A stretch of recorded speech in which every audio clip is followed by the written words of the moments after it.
बिल्कुल अंकित, एक और चीज समझनी होगी कि इतने भव्य एक्सपो सेंटर यशोभूमि जिसे नाम दिया है जहां पर आप मौजूद हैं, इसे आम लोगों के लिए एक्सेस में क्या एग्जीबिशन के लिए इस्तेमाल होगा या फिर यहां पर ट्रेनिंग कैंप्स लगाए जाएंगे?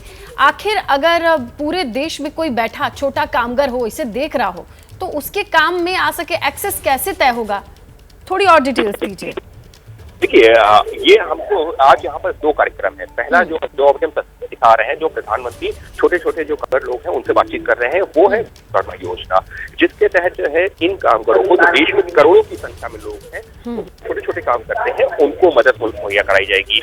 दूसरा एक और जो है, आज हम इनफैक्ट हम कह सकते हैं कि तीन जो है, प्रधानमंत्री ने जो मेट्रो ट्रैवल किया था, द्वारका के सेक्टर 25 मेट्रो जो स्टेशन है उसका उद्घाटन किया गया है, वहां तक मेट्रो लाइन आएगी जो अभी तक सेक्टर 21 तक थी। पहला कार्यक्रम वो था। दूसरा कार्यक्रम जो अभी हम तस्वीरें दिखा रहे हैं कि प्रधानमंत्री किस तरीके से जो छोटे छोटे काम करने वाले कामगार हैं उनसे मुलाकात कर रहे हैं, उनको जो किस तरीके से विश्वकर्मा योजना के तहत फायदा पहुंचाया जा सकता है वो है। और तीसरा जो यशोभूमि कन्वेंशन सेंटर है, ये इंटरनेशनल कन्वेंशन सेंटर इसको क्यों कहा जा रहा है? 9 लाख स्क्वायर फीट में बना है, 5400 करोड़ रुपए की लागत से बन रहा है और इस तरह से महत्वपूर्ण है। और इसका मकसद क्या है? अभी जैसे देखा था कि G20 का आयोजन हुआ था प्रगति मैदान में, जो भारत मंडपम बनाया गया था, उससे करोड़ों रुपए की लागत से बना था और उसी तर्ज पर एक कन्वेंशन सेंटर भी बनाया गया है, जिससे कि देश दुनिया की अगर बिल्कुल ठीक है अंकित, और उससे भी हाईटेक सुविधाओं से लेस इसको कहा जा रहा है। एक तो यशोभूमि को देश के नाम समर्पित करेंगे पीएम मोदी, वो कार्यक्रम, और साथ ही दूसरा के पीएम विश्वकर्मा योजना की शुरुआत जो पीएम मोदी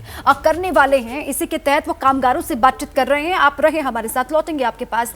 देखिए, 2014 से लगाए 2022 तक पीएम मोदी ने अपने जन्मदिन के खास मौके पर कब कब क्या क्या किया और कहां कहां पर उनकी मौजूदगी रही, ये विंडो के जरिए आपको समझा रहे हैं। शी जिनपिंग से मिले 2014 में, और देखिए 2015 की भी तस्वीर आपको हम दिखा रहे हैं जब पीएम मोदी 1965 युद्ध प्रदर्शनी में शामिल हुए, वो भी आप तस्वीर देख रहे हैं। 2016 की तस्वीर भी आपको हम दिखा रहे हैं।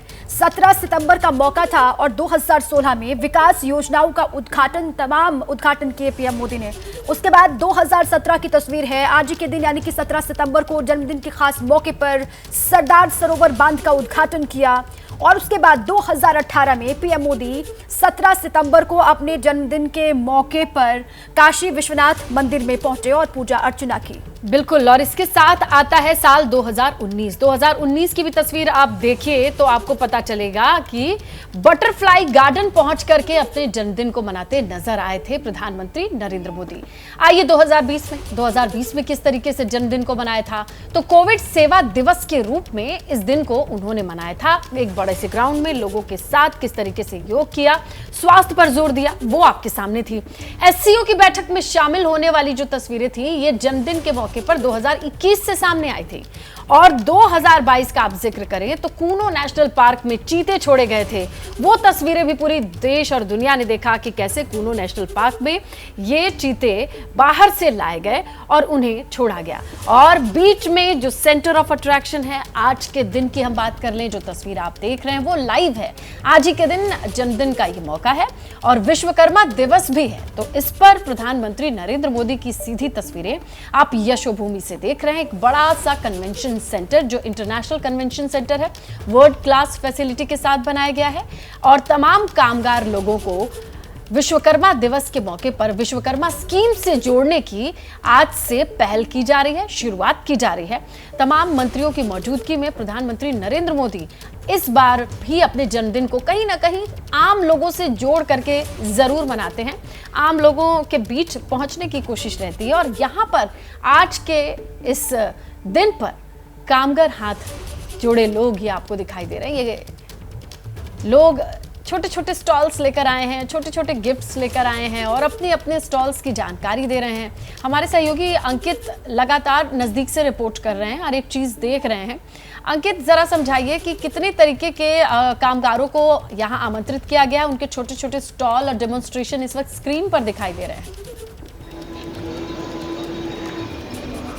जी बिल्कुल, जैसी जानकारी मिली है कि करीबन 1.5 दर्जन ऐसे कामगारों को यहाँ पर बुलाया गया है और फिर मैं दोहरा रहा हूँ, ये सिर्फ एक है एक हम ये कह सकते हैं कि कुछ लोगों को बुलाया गया है, लेकिन ये जो फायदा मिलेगा ना, करोड़ों लोगों को मिलेगा। और इसी वजह से प्रधानमंत्री हम देख सकते हैं कि किस तरीके से वो दिलचस्पी ले रहे हैं छोटी छोटी चीजों में।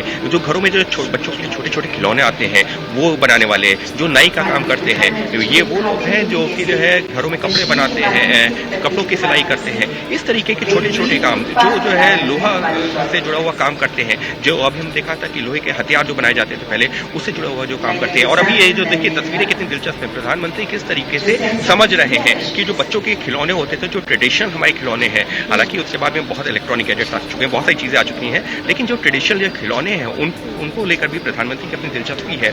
और इतना ही नहीं, यहाँ पर प्रधानमंत्री की जो है एक स्केच भी हमने देखा है कि वो उनको भेंट किया गया है।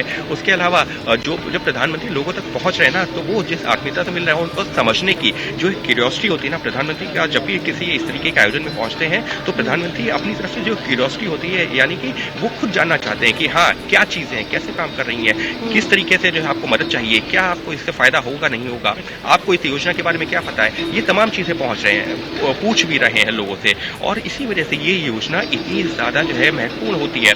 हालांकि जब प्रधानमंत्री ने 15 अगस्त को ऐलान किया था लाल किले से, उसके बाद में तमाम तरह की टिप्पणियां आई थी कि देखिए लाल किले का इस तरीके से जो इस्तेमाल किया जा रहा है, ये चुनावी जो भाषण दिया जा रहा है, चुनावी जो बातें कही जा रही हैं। लेकिन आज जो ये जो योजना की शुरुआत भी हो रही है, भले जो है विपक्षी दल उसको जो है राजनीति से जोड़ रहे हो, लेकिन हमको ये नहीं भूलना चाहिए कि इस योजना की शुरुआत भी हो गई। 15 अगस्त को जो भाषण दिया गया और आज 17 सितंबर को जब हम बात कर रहे हैं तो इस योजना की शुरुआत भी हो चुकी है और देश के करोड़ों लोगों को फायदा मिलेगा। और बाकायदा इसका प्रावधान भी रखा गया था इसी साल के बजट में, और वो 5 साल के लिए प्रावधान भी रखा गया है। तो करोड़ों रुपए का जो बजट भी एलोकेट किया जा चुका है। और प्रधानमंत्री जिस तरीके से दिलचस्पी ले रहे हैं समझने में, तो अपनी तरफ से समझ तो रहे हैं, लेकिन साथ ही में इन लोगों को जानकारी भी दे रहे हैं। हालांकि गिने चुने लोग हैं, फिर मैं कह रहा हूँ कि यहाँ पर जो है एक सिंबॉलिक तौर पर जो लोगों को बुलाया गया है, लेकिन वो जो उनकी कम्युनिटी है, अगर हम कम्युनिटी के लिहाज से बात करें तो वो करोड़ों लोगों तक उसका मैसेज जाता है, करोड़ों लोगों तक फायदा पहुंचता है। और अब प्रधानमंत्री इस यशोभूमि जहां पर ये कन्वेंशन सेंटर है उसके बाहर पहुंच चुके हैं और अब वो वहां का अपनी वो तस्वीरें देख रहे हैं। क्योंकि इस कन्वेंशन सेंटर की बात की जाए,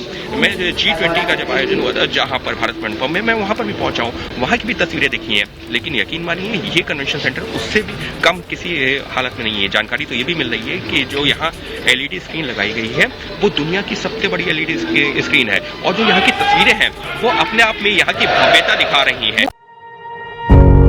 पत्रकारिता कोई इमोशन नहीं है, ना अपना कोई ज्ञान देना है और ना कोई विचार थोपना है। पत्रकारिता क्या है? पत्रकारिता का मतलब है सही जानकारी इकट्ठा करना और तथ्य बताना। पत्रकारिता आज जितने महत्वपूर्ण दौर में है शायद पहले नहीं थी। इस दौर से निकलने के लिए सिर्फ सच दिखाने की जरूरत है, वो सच जो आपके हित को आगे रखे। इसलिए अब रात 9 बजे प्राइम टाइम नहीं होगा, ये आपका टाइम है। जगविंदर पटियाल के साथ देखिए पब्लिक इंटरेस्ट सोमवार से शुक्रवार रात 9 बजे सिर्फ ABP न्यूज पर। ABP न्यूज आपको रखे आगे।